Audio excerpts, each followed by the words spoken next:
Hi, it's Kevin Markman. Welcome to Relationship Ready. Today, we're going to talk about masculinity and males. Specifically, the difference between an alpha male, a beta male, and a highly valuable man. There are very few males creating most of the rules. We have our patriarchy, we have our policies, our procedures. There are parts of the world that are shifting in that. But this isn't necessarily about the systems. This is about the individuals. And looking inwardly at ourselves as males and females looking at the people that they have in their lives. And non-binary and everybody in between looking at where their masculinity fits and their energy fits into the ideas of the definitions of alpha, beta, and highly valuable. Because all of us have some alpha, some beta, and all of us are valuable. So, we're going to talk about the definitions of alpha and beta and highly valuable. Here's the definitions of alpha. It is the first letter of the Greek alphabet. Beta is the second letter of the Greek alphabet. It's the beginning. It is used to designate the brightest star in a constellation. As an adjective, it's having the highest rank in a dominance hierarchy. And this is important as we talk about alpha males, beta males, and highly valuable males. Alpha is the most dominant, powerful, or assertive person in a particular group. Assertive, not necessarily aggressive. Okay. That's the alpha.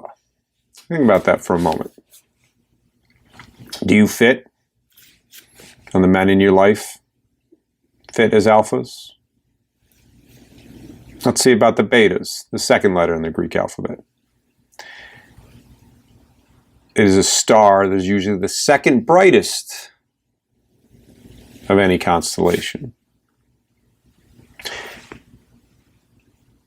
It is behind or just next to the alpha. And there's no definition of assertiveness in beta, because betas are generally defer to alphas.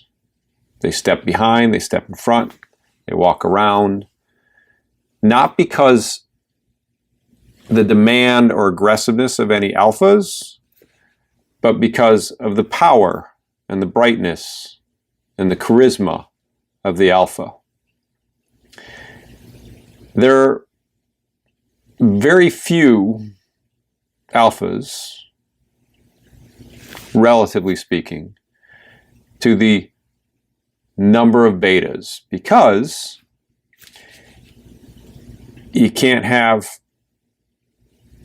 a lot of alphas, a lot of number ones, a lot of top stars in any social dynamic, in any constellation. The rest are second and beyond. So, if you find an aggressive, attempting to dominate male, they're usually a beta, because they're trying to get the power in the dynamic by fighting for it. Alphas don't have to fight for the power in the dynamic. They don't have to fight for the charisma, because alphas are supportive and build themselves up in a way that they support and have confidence in themselves. It's not cockiness. Cockiness is questioning your own value. And confidence is knowing your own value. And alphas know their own value. and others know the value of the alpha. Betas defer and appreciate the value of the alpha.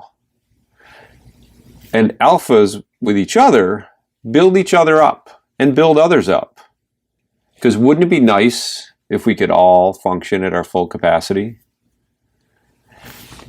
And alphas get deferred for decisions.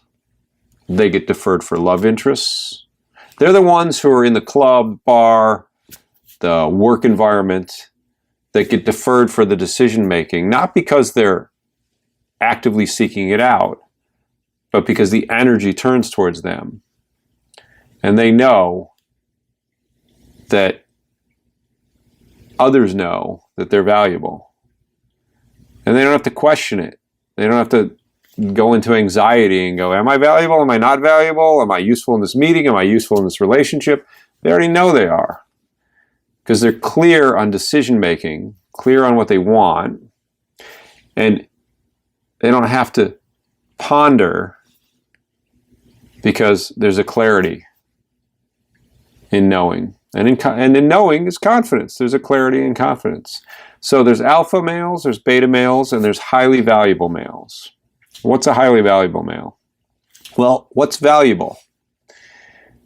Valuable is having qualities, as a definition, worthy of respect, admiration, or esteem. And they have worth. So, what's worth for a male?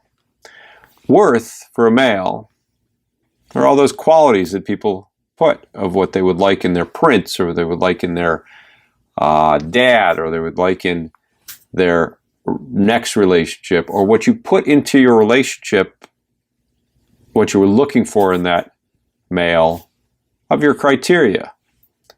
Good sense of humor, got a job, has some money, can be supportive, is emotionally intelligent, and can protect.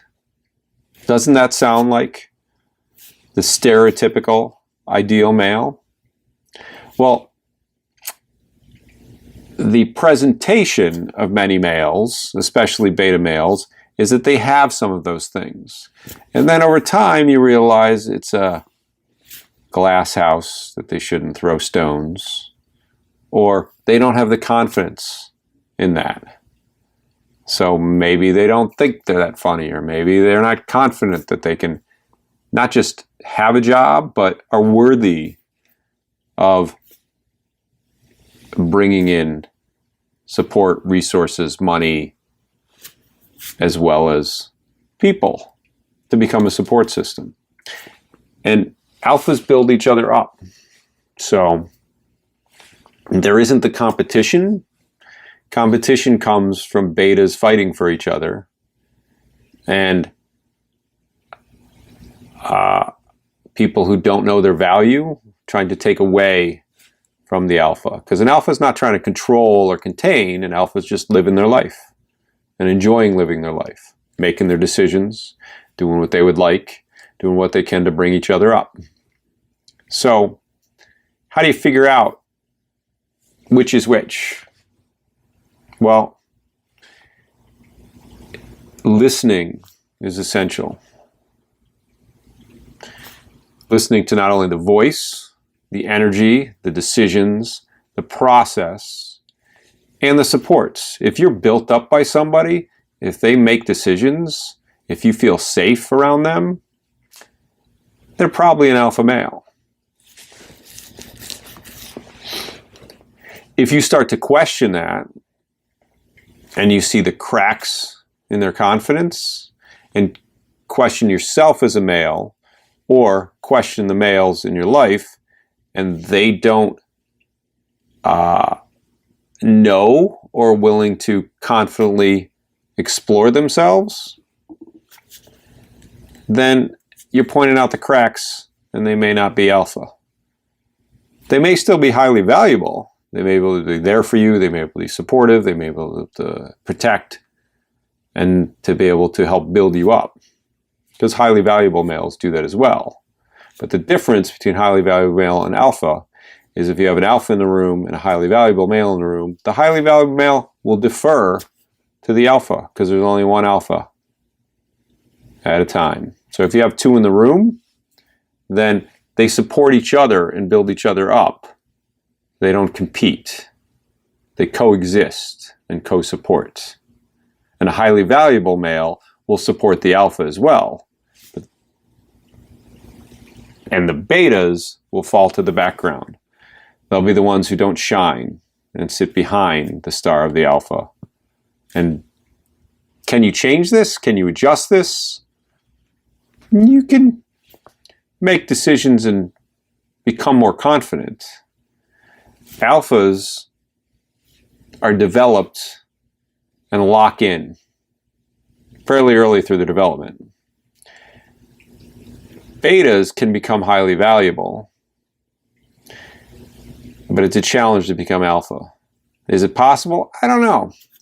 I know a lot about relationships. I'm not an expert on alpha, beta, and highly valuable. I live as a highly valuable male. To become a true expert, I would need to get enough support from alphas and connect with enough betas and highly valuables to see where we fall. Because it's all changeable as a highly valuable male and as a beta. So there's opportunities to become more valuable.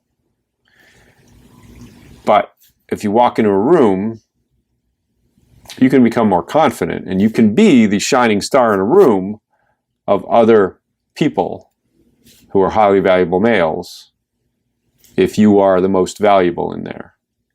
But if there's an alpha who walks in the room, the energy will turn that way.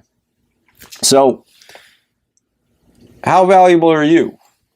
How valuable are the men in your life? What are ways to support each other to become more valuable? And I don't want to end this without acknowledging that other genders, and especially women, are valuable as well. There's a different masculine and feminine energy that we all have. And the masculine energy to provide, to support, to protect, and that we are attracted to is that masculine energy that alpha males ooze and you expect from them. And they don't question it because they're not fighting to keep it, they just have it. And there are people of all genders who have masculine energy that oozes confidence in protection, in being able to support in a protective way and be emotionally confident in themselves. We're a combination of nature and nurture. And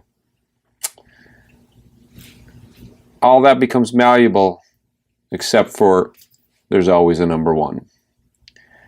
So I hope this is helpful, and I hope it helps you become more relationship ready.